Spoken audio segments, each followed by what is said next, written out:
Generative AI is currently operating as a massive, indiscriminate extraction machine, quietly stripping the internet of its content. This extraction occurs without creator oversight. Billions of images and songs are consumed to train models, with no compensation or attribution granted to the original owners. Many of the engineers building these systems have never engaged in the creative process themselves.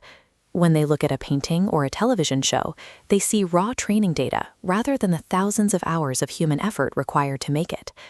Because they do not participate in the artistic process, they struggle to conceptualize the value of what they are ingesting. Systems built without an understanding of creation are ill-equipped to protect it. Chris Coyne spent 30 years in post-production sound. He's a Foley artist, audio engineer, and mixer. His credits include Disney's Alina of Avalor, Netflix, and Nickelodeon, earning him an Emmy nomination. Alongside that career runs a much longer timeline. When he was 6 years old, he created a teddy bear character named Christabob. He has spent the ensuing 46 years drawing him and writing his stories.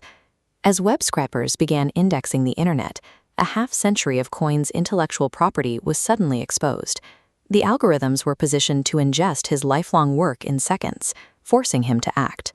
Firm, Coyne realized that waiting for legislative fixes like Section 230 reform moved too slowly to stop an immediate technological threat. To secure his work, he would have to build the defense himself. At 52 years old, without a computer science degree, he enrolled at MIT to study the exact technology that was threatening his livelihood. He earned a certificate in machine learning and wrote over 100,000 lines of code. The audio engineer reconstructed his skill set, moving from the recording studio to the server room to become a systems architect. The result is a new protocol called Pockets. He designed it as a structural alternative to the industry's standard practice of mass web scraping. This compares standard scraping against the Pockets protocol. On the left, traditional scraping pulls data sluggishly. On the right, Pockets retrieves content 600 times faster. Pockets embeds provenance directly into the data flow. Cryptographic tags attached to individual packets, tracking origin and ownership. To secure the architecture of this retrieval system, Coyne filed 6 provisional patents with the United States Patent and Trademark Office. The protocol was recently tested in Agent Madness, an AI bracket tournament. Out of over 7,000 entries, Pockets reached the final 64, securing a 7th seed. This is a highly competitive infrastructure layer that outpaces systems designed by traditional engineering teams. Provenance provides an infrastructure layer for the AI web stack that has been absent until now. Current AI models are built on uncredited, scraped data, making them vulnerable to litigation.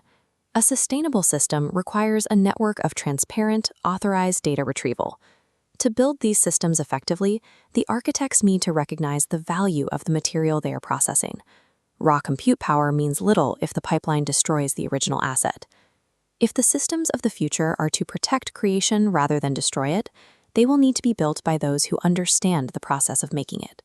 Through the machine learning algorithms and patent filings, Coyne remains rooted in his recording studio, sitting behind the mixing console. This technological endeavor was driven by the desire to protect a character he drew when he was 6 years old. Creators can choose to take control of the infrastructure themselves. By doing so, they can secure their rights and